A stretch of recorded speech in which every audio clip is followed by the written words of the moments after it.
Hi, and here we are, the first CEO update for New Zealand for 2013. It's great to be back, and based on the feedback from your surveys last year, we've made some changes. One of those is that we're going to have more of our people from around the country and from international talking about what is it that creates our success, what's working, what's not.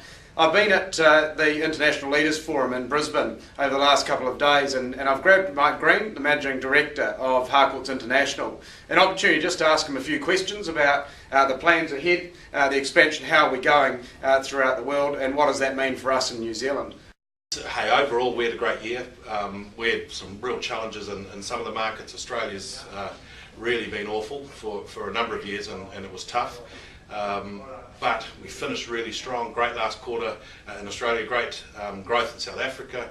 Our footprint there has grown quite dramatically in the last 12 months, but probably, and China and Indonesia both too with growth, but probably the most significant for us in terms of internationally for a moment is the US, and the economic data, just the volume of business there in terms of the real estate market has all been really positive, and we had a great finish to the year. We've got I think 4 or 5 offices that are joining us, are opening in the next 45 days, so it was a really strong finish and a great start to this year. Hey Mike, just while I've got you, you've been in this business in real estate, you've sold real estate, you've run a great real estate office, you've grown, and now you oversee some huge growth throughout the world. And what I'd love you to tell everyone is, if there was one thing that they should do in their business this year, just an absolute non-negotiable that you see in all successful people, that if they're not doing they should start, what is it? There's no doubt that having the business plans in place, being really clear on the strategies, on what the objectives are, being held accountable, that's what drives successful people. So I think the plan is just so important. As we start a new year, we've just got to have a plan in place, know why we're doing what we do, know how we're going to do it. And then number 2 is just attitude. And that's a really hard thing. You talk to people about attitude, but I know if I deal with someone who's got a crappy attitude, like that, you sort of, but if I deal with someone, and I'm very fortunate, I spent some time with Bob Wolf, and many of our New Zealand team know Bob and know him really well.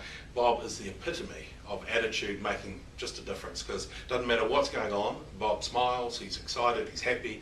You spend 10 minutes with him, it doesn't matter what's going on in your life, you feel better for it. And I think whatever you need to do, whether it's listening to tapes, whether it's reading, whether it's wearing nice clothes, or whatever it is, do that to get the attitude right, because you will just, by sheer magnetism, you will attract business, and you'll do more business if you're excited about life and you're positive and you're upbeat and you're enthusiastic.